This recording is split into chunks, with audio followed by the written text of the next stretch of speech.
shining down on the valley. Hope to be a fly fish till the day that I die. Spring has thawed out the long bitter winter. The water is clear and the skies are blue. I'm standing in the middle of the Beaver Kill River. Might even capture and release one or two. Well, some folks like horses, cats or dog. Me, I like fishing with a rod and a fly. Yes, fishing is a favorite pastime of mine. If I couldn't do it, I think I would cry. Well, life is good when I'm wading a river. It gets even better when I cast a fly. If I catch a trout, it don't really matter. It's fun just to be here and give it a try. Trout is rising in the far eddy. I make a false cast, then take my aim. If he takes the fly, I feel so much better. And if he doesn't, I'll feel no shame.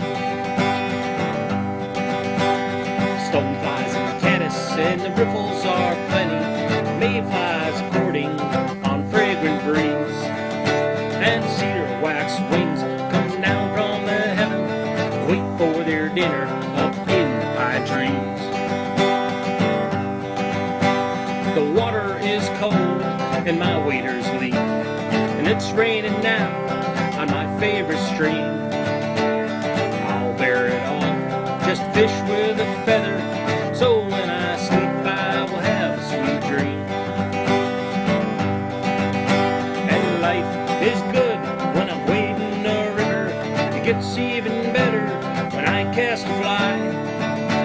If I catch a trout, it don't really matter. It's fun just to be here and give it a try. Oh, ripples and waves, pools and eddies, trout are rising for the mayfly. And the sun is shining down on the valley. Hope to be a fly fish until the day that I die. Yes, I hope to be a fly fish until the day that I die.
Welcome, folks, to whatever season it is of Riffles and Waves. My name's Curtis Mayfly, and I'll be here for about another 18 shows this year, I hope. Hope to be around for that many shows. Now, today's a little different show. It's show number 2.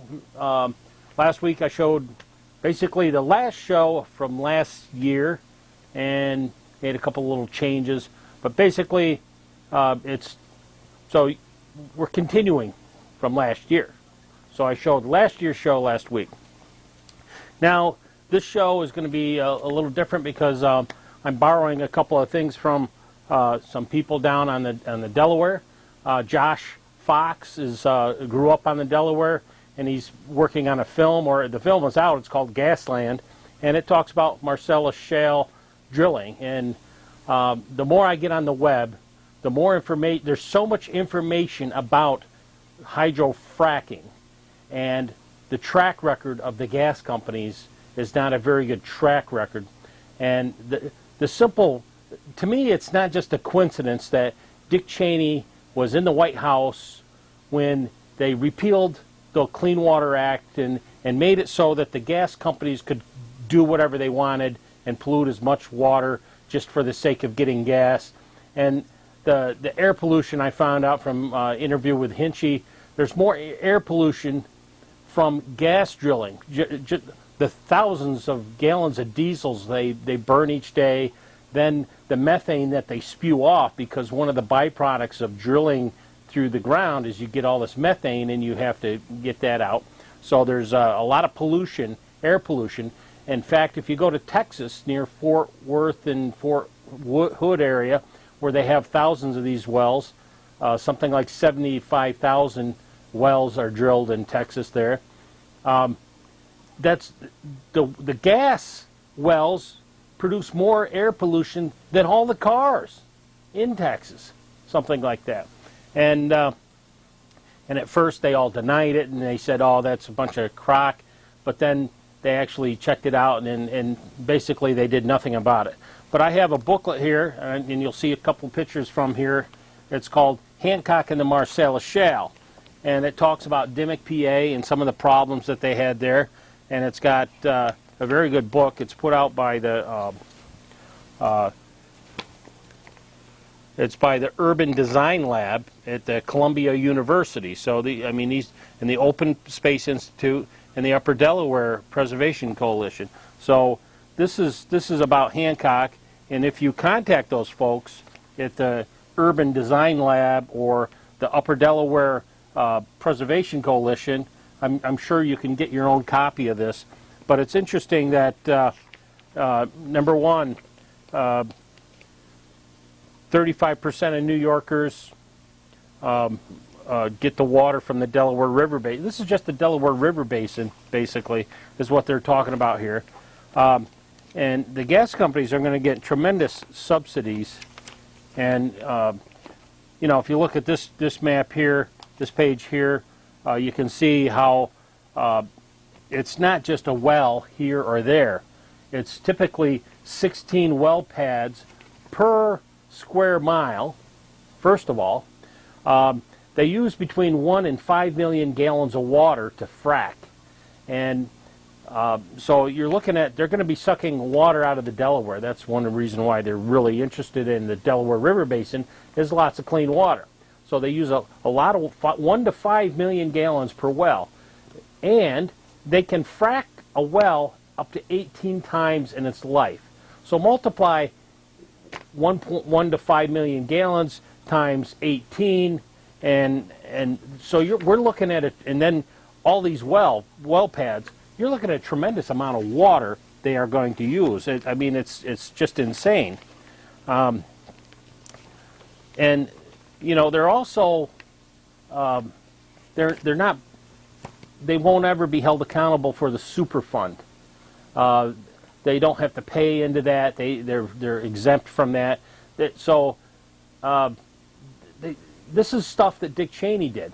Now, I also believe, and I'm the conspiracy theorist by nature, but there's a reason why the Bush administration did what they did to our economy.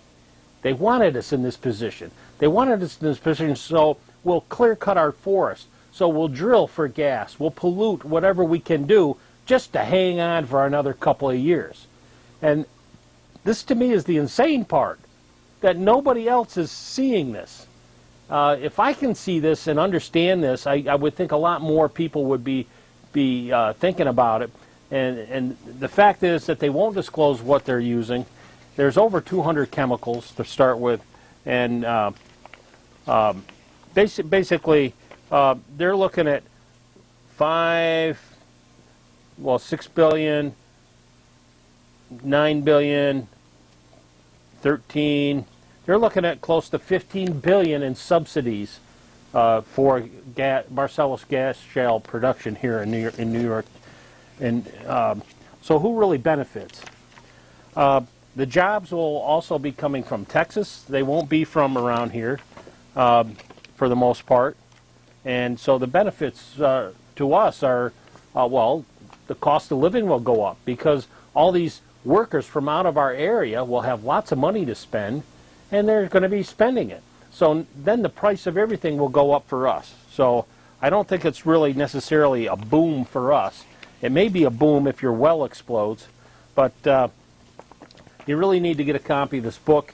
There's a lot of trucks, a lot of truck traffic involved with Marcellus shale drilling, and they're diesels. So there's a lot of diesel fuel and fumes, and the other side of that is our roads are going to be destroyed. These are heavy, heavy trucks. These aren't just your typical trucks. These are heavy, heavy trucks of equipment and chemicals and everything. They're going to trash our roads. So at least Maurice Hinchy's in the right track. He's working towards getting regulations in place to protect our water. This gas is going overseas, folks. This gas is going overseas. We aren't going to see any of it. It's not good for America. If they have over 45,000 natural gas wells already drilled, then where is that gas? I want to know where that gas is. And I want to know why it's not cheaper. And why aren't we getting benefits of it? There's no benefits for us of this gas. It's all going to go down through downstate and out of the country. I'm not a pessimist. I've always had a great deal of faith in people, that we wouldn't succumb to frenzy or rage or greed, that we figure out a solution without destroying the things that we love.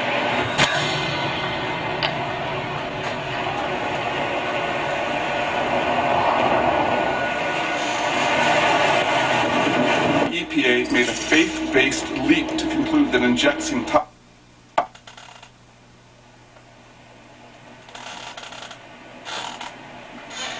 I'm not a pessimist. I've always had a great deal of faith in people, that we wouldn't succumb to frenzy or rage or greed, that we figure out a solution without destroying the things that we love.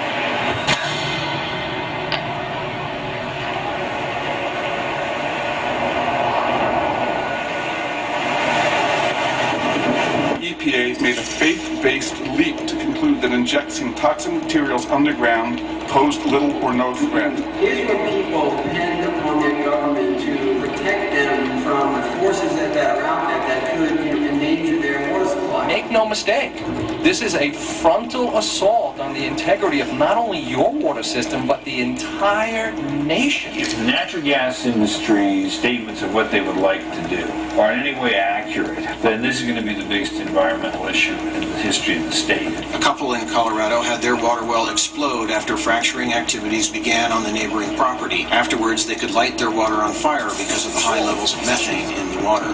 But you ask the industry and they'll say, water don't burn. That water does. Just outside of Fort Worth, there was a gas well that exploded, and it leveled and burned 1 square mile. Every environmental law we wrote to protect public health is ignored. I'm trying to, keep myself composed, but speaking as a geologist, as an environmental scientist, as a policymaker, this is insanity.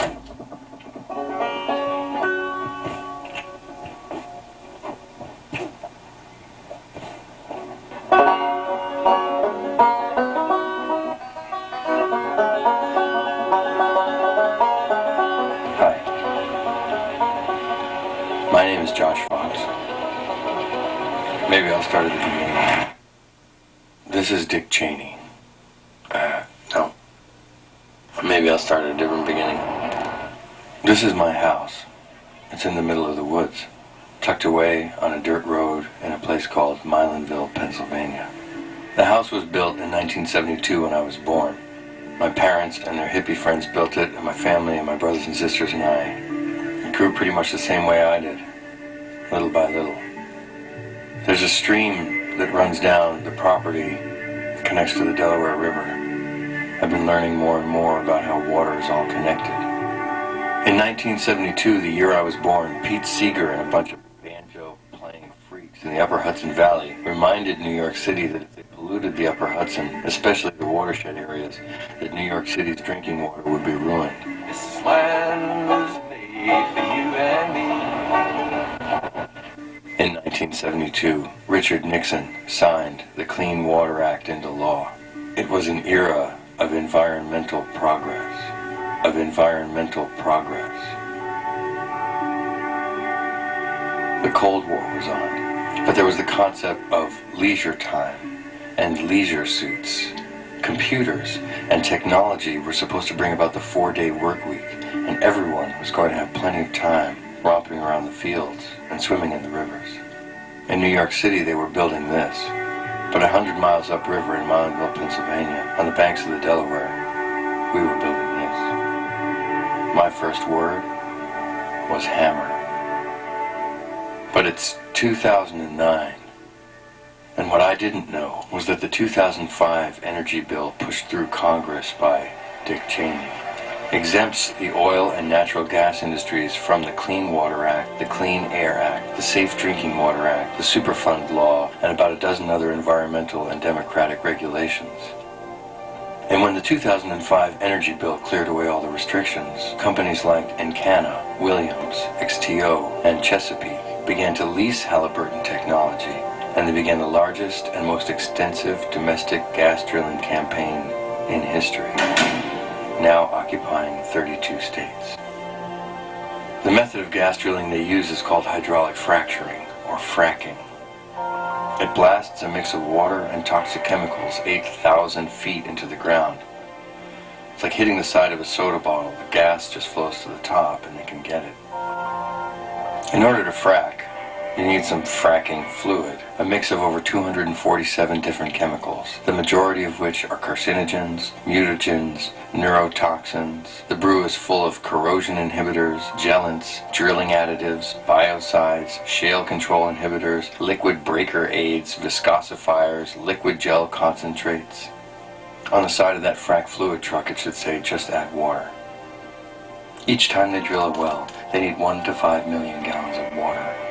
Each time they frack an existing well, they need an additional 1 to 5 million gallons of water.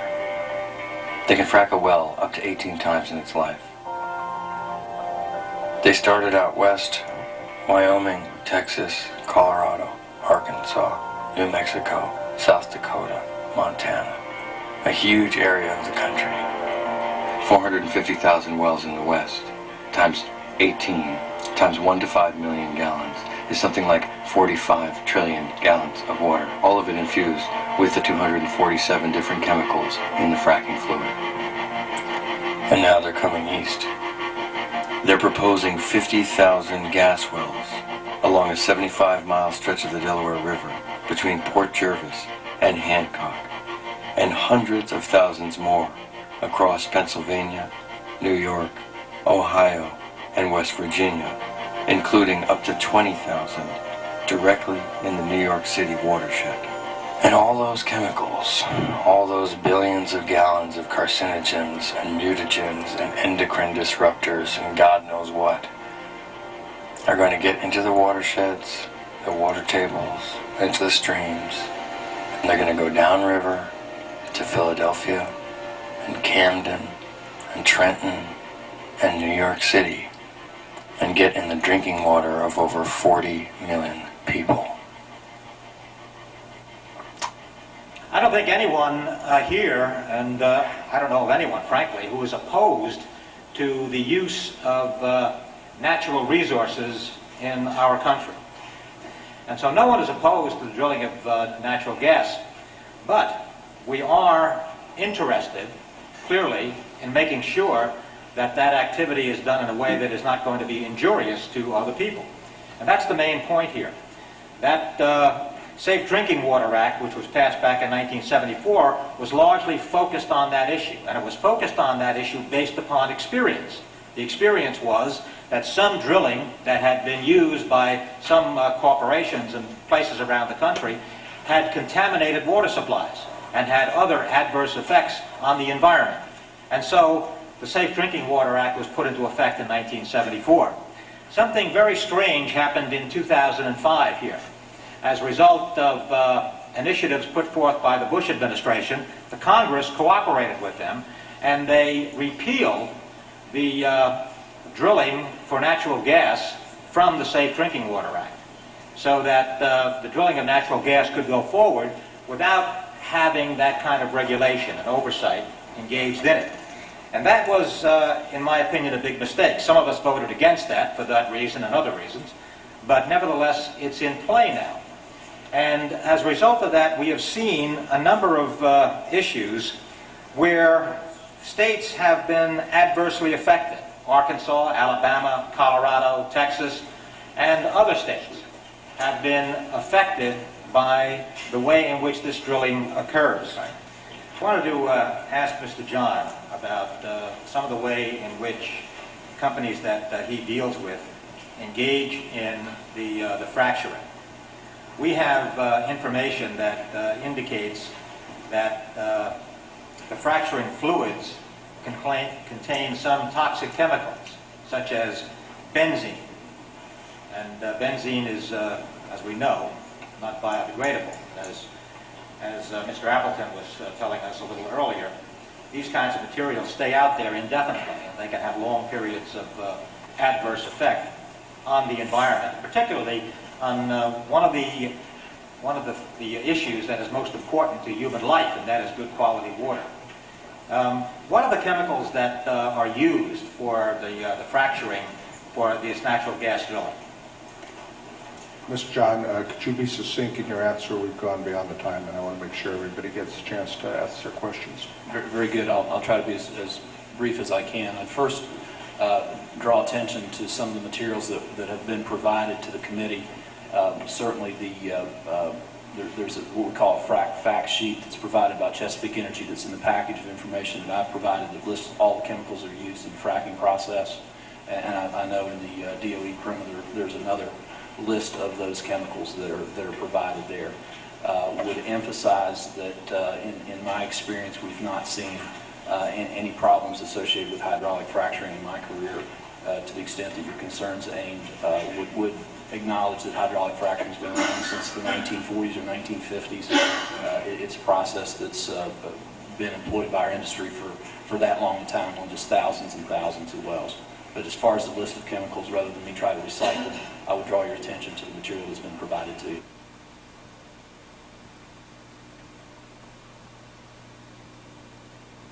And be a little more specific. I know that your company is engaged in a lot of hydraulic fracturing. I wonder if you can tell us what chemicals are used in the context of that hydraulic fracturing process. Yes, sir. The information that our office supplied prior to this hearing listed the chemicals that we use when we frack wells. We included in the packet would have been what we call a frac fact sheet that lists the chemicals that are employed in hydraulic fracturing, and also I believe in the DOE perimeter there's a separate list of chemicals that are employed in hydraulic fracturing. So can you tell us what those chemicals are that you use? If you would indulge me to pull it from the sheet and to be sure that I read it correctly, I wouldn't want to offer something from memory that was incorrect.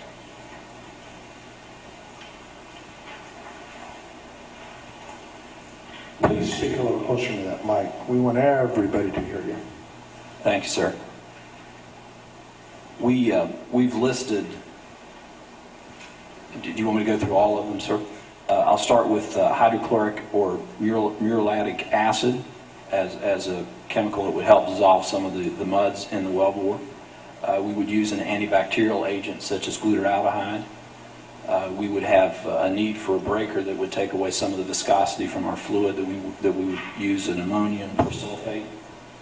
We would need a corrosion inhibitor to allow the casing strings and the pipes that we use to be preserved. That's the corrosion inhibitor? Yes, sir.